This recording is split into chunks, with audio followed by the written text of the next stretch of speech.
우리가 하나님을 느끼든지 느끼지 못하든지 우리를 사랑하시는 하나님께서 우리의 삶 가운데 함께 주신 줄로 믿습니다. 아멘. 네, 사도행전 17장 16절에서 34절의 말씀을 중심으로 바울이 아덴, 지금으로는 아테네에서 전한 복음을 통해서 함께 은혜를 나누고자 합니다. 바울은 당시 헬라 문화의 중심지인 아테네, 즉 그리스 철학과 지혜의 중심지에서 복음을 전했습니다. 그의 메시지는 철학자들과 우상 숭배자들로 가득한 도시 아덴, 아테네에서 선포되었습니다. 세상의 지혜와 신념 속에서 어떻게 복음을 전해야 하는지, 또 복음이 어떤 힘을 가지고 있는지를 깨닫게 해줍니다.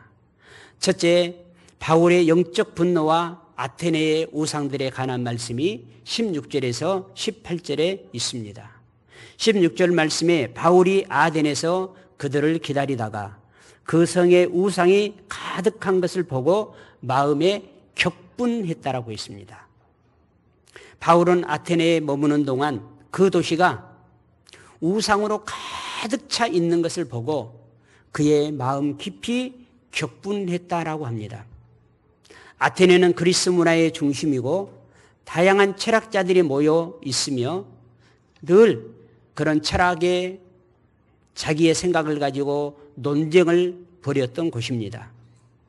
그 도시는 지성의 중심지였으나 영적으로는 가장 어두움에 잠겨 있었던 도시입니다.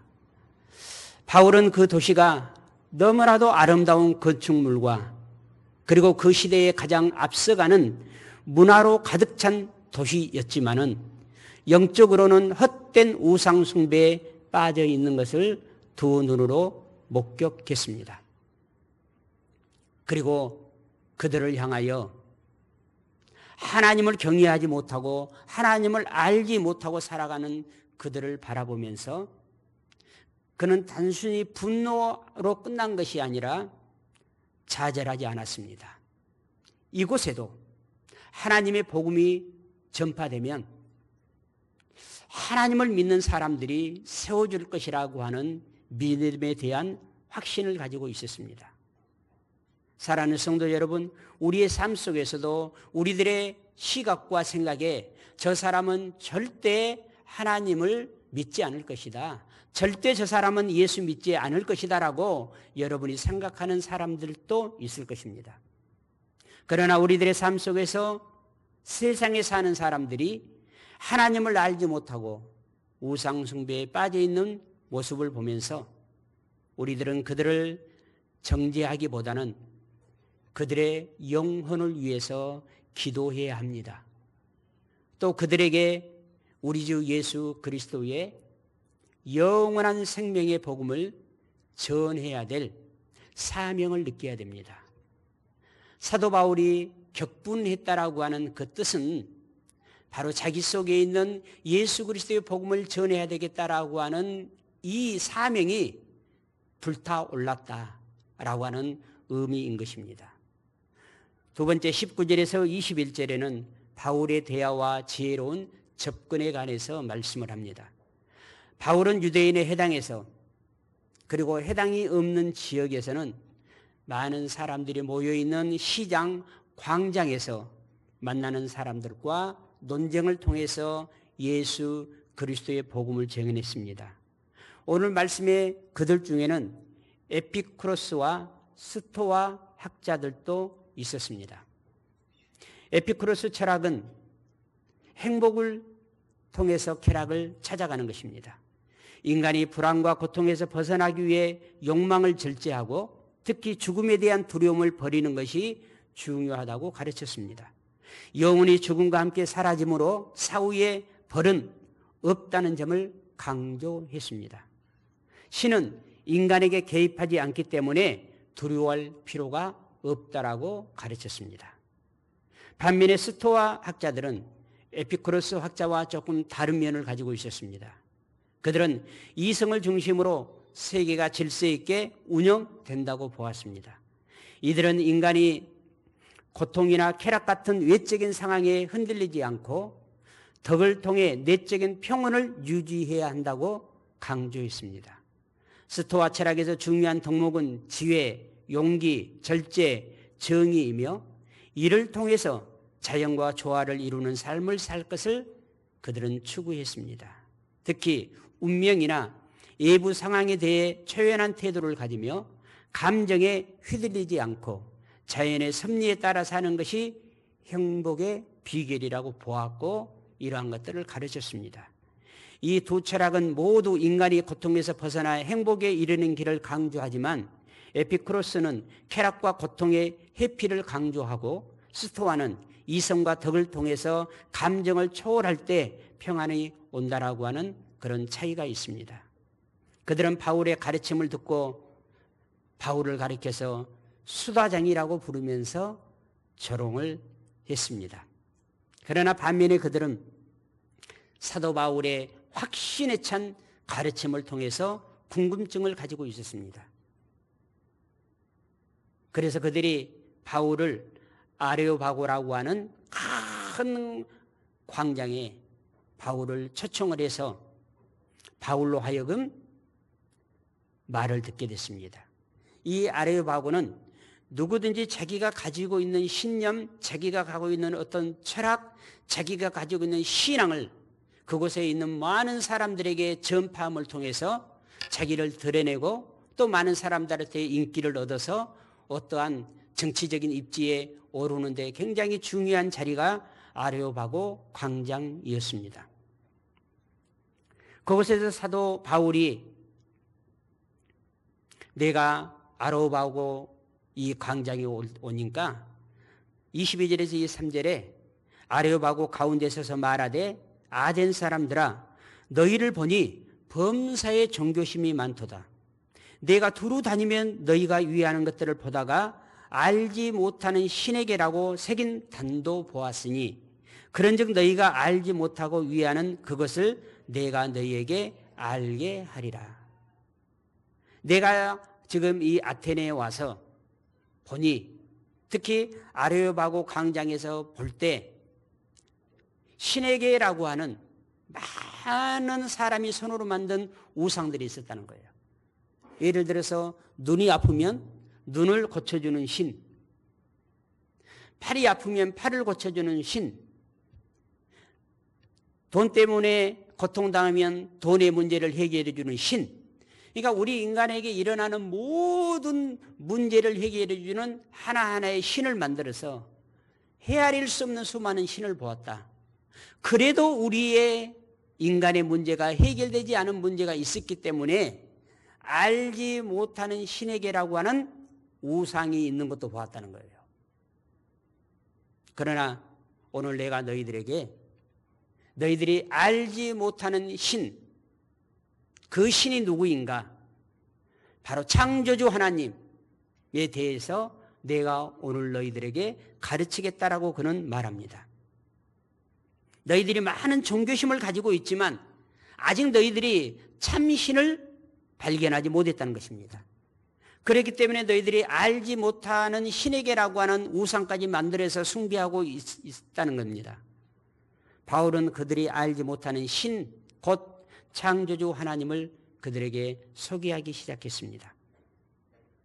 바울은 철학적인 논쟁을 벌이기보다는 세상의 어떤 가치를 가지고 논쟁을 벌이기보다는 그들의 종교적인 갈망, 그리고 그 종교적인 갈망 속에서 찾아오는 무지함을 건드려서 너희들이 알지 못하는 그 신을 내가 너희들에게 오늘 가르쳐 주겠다라고 그들에게 설교를 하기 시작합니다. 사도행전 17장 23절에서 28절 말씀을 새 번역으로 보면 내가 다니면서 여러분이 예배하는 대상들을 살펴보는 가운데 알지 못하는 신에게라고 새긴 제단도 보았습니다. 그러므로 나는 여러분이 알지 못하고 예배하는 그 대상을 여러분에게 알려드리겠습니다.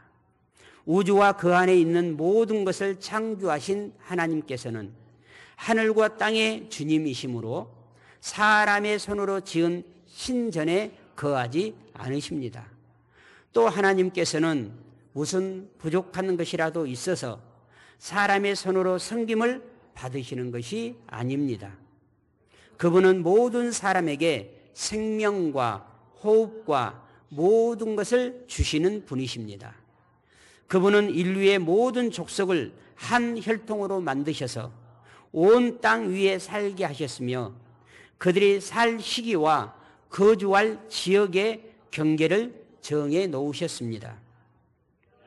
이렇게 하신 것은 사람으로 하여금 하나님을 찾게 하시려는 것입니다. 사람이 하나님을 더듬어 찾기만 하면 만날 수 있을 것입니다. 사실 하나님은 우리 각 사람에게서 멀리 떨어져 계시지 않습니다.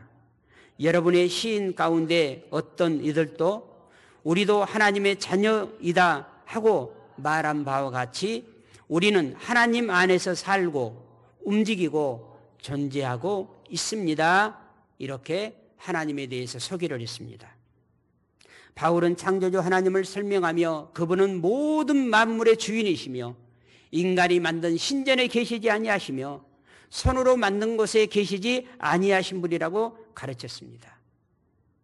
이것은 지금까지 그리스의 철학자들이 믿고 있었던 신관과 완전히 정반대가 되는 말씀이었습니다. 그리스 철학에서는 신들이 인간 세계에 간섭하지 않으며 인간의 운명은 자신의 손에 달려 있다라고 믿었습니다.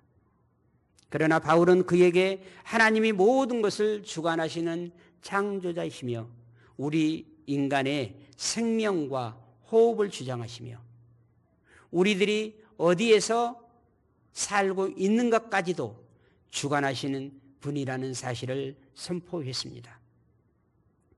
또 더 나아가서 그는 사람으로 하여금 어디에서나 회개하라고 명하셨다고 말씀을 가르쳤습니다. 우리가 하나님을 알아가는 방법은 지식을 통해서 알아가는 것이 아니라 회개를 통해서만 하나님을 알아갈 수 있다라고 가르친 것입니다.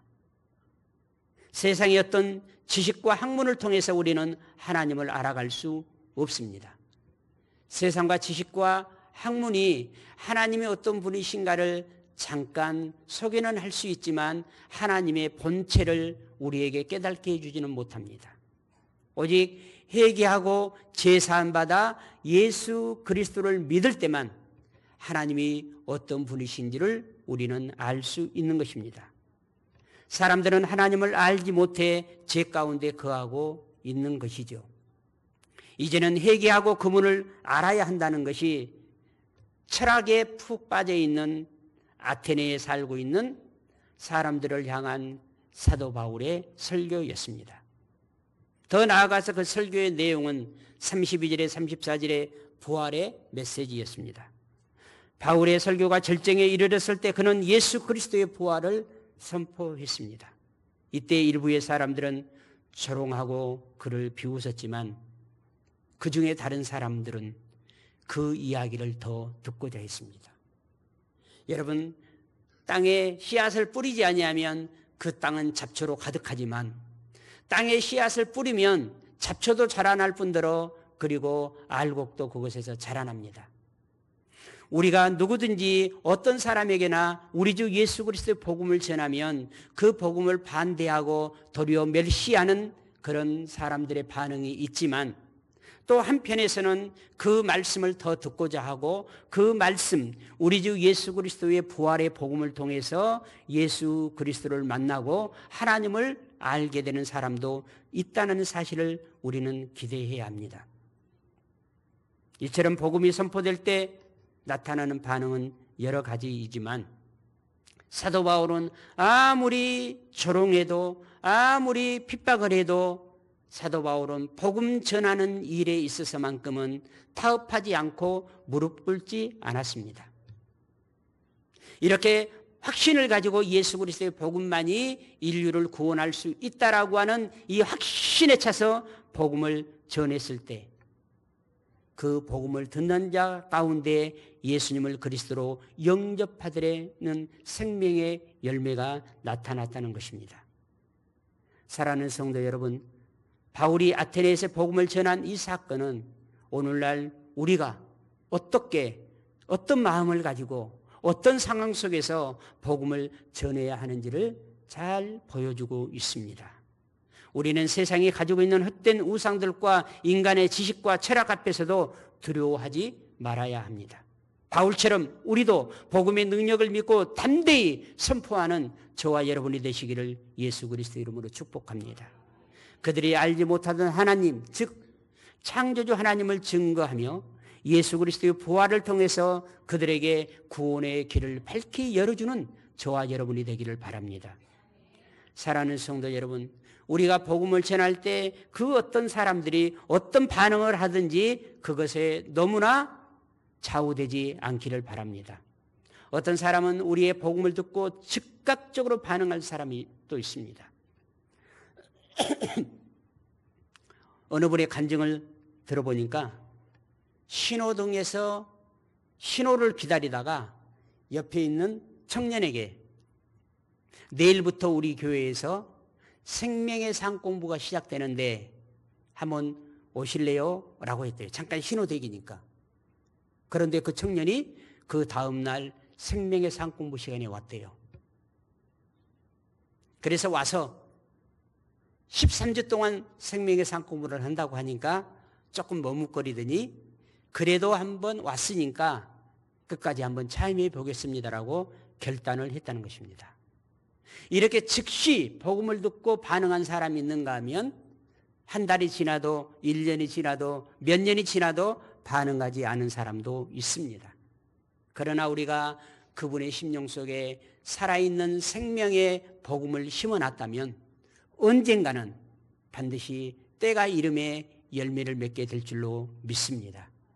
그러므로 우리가 나타나는 당장의 현상 때문에 좌우되지 말고 내 안에 계신 예수 그리스도의 생명의 복음을 만민에게, 만나는 사람에게, 열방에게 증거하는 우리 한서망교회 사랑하는 성도 여러분, 한 영혼에게 복음을 증거하여 한 영혼을 구원하여 제자 삼는 사명의 삶을 살아가십시다.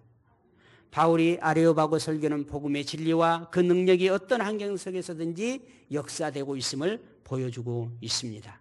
우리가 선포하는 복음은 시대를 초월하여 모든 사람에게 구원의 길을 열어주는 하나님의 능력으로 나타난다는 것을 잊지 않기를 바랍니다. 우리의 삶 속에서도 이 복음을 담대히 전하며 영혼들을 주님께로 인도하는 저와 여러분이 되시기를 간절히 소망해 봅니다. 우리의 삶을 통해서 우리가 하나님을 보여주십시다. 하나님의 사랑을 보여주십시다. 성김을 통해서 하나님은 이런 분이라는 것을 보여주십시다. 그리고 우리 한서망교회 믿음의 공동체를 통해서 사랑의 공동체가, 사랑의 가족이 어떤 관계인가를 보여주는 우리 교회가 되십시다. 언제든지 예수 그리스도를 전하는 준비를 하시기를 바랍니다. 어느 때 복음 전해야 될 기회가 우리에게 다가올지 모르기 때문입니다. 그래서 전에 제가 30초, 1분, 3분 메시지를 준비하라고 그랬잖아요. 그 시간에 따라서 복음을 전할 수 있도록 여러분이 제가 그렇게 준비하라고 하는 말에 여러분이 준비했다면 하나님이 역사하실 것입니다. 그러나 준비하지 아니하면 하나님께서 역사하지 않습니다. 하나님은 준비하는 자에게 기회를 주시고 그 사람을 통해서 역사하십니다. 이제부터는 믿는 사람보다는 믿지 아니하는 지인들과 더 차도 마시고 믿는 사람들과만 어울리기보다는 믿지 아니하는 여러분의 지인들과 식사도 하면서 그것을 복음을 전하는 기회로 삼으시기를 바랍니다. 복음을 전할 지인들과 만남의 스케줄을 여러분 만들어 가시기를 바랍니다. 언제 내가 저 사람과 만나서 차를 마실까? 언제 저 사람과 만나서 식사를 하면서 생명의 복음을 전할까라고 하는 우리의 인생을 걸쳐서 우리에게 주어진 이 물질을 통해서 영혼 구원하는 사람에게, 영혼 구원해야 될 사람에게 그 일에 쓰이는 여러분이 되시기를 바랍니다. 하나님께서 그러한 마음의 결단을 오늘 하고 예수 그리스도 믿지 않는 사람들에게 담대히 나아가서 복음을 전할 기회를 찾고 준비하는 여러분과 함께하여 주실 줄로 믿습니다. 이 시간 우리 가슴에 손을 얹고 하나님, 내 주변에 예수 그리스도를 믿지 아니하는 자들에게 제가 복음을 전하기 위해서 준비하겠습니다. 믿는 사람들과만 함께 편해서 어울리지만 않게 하시고 조금 불편해도 믿지 아니하는 내 지인과 함께 차를 마시며 식사하며 복음을 전할 기회를 마련하겠습니다. 하나님 도와주시옵소서. 이렇게 여러분 결단하며 기도하겠습니다. 사랑의 아버지 하나님, 오늘 말씀을 듣고 사도 바울이 아레오바고에서 믿지 아니하는 철학자들, 다른 신을 섬기는 그들에게 복음을 전하고 예수 그리스도를 믿게 되는 은혜를 거두게 됐습니다. 이제까지 우리가 가까이 하는 사람들과만 만나고 편한 사람들과만 함께 했다면 이제는 예수 그리스도를 믿지 아니하는 지인들과 차를 마시며 식사하며 생명의 복음을 전하기로 작정하고 계획했습니다. 이 일들이 이루어질 수 있도록 주의 성령께서 역사하여 주시옵소서. 우리 구주 예수님의 이름으로 감사하며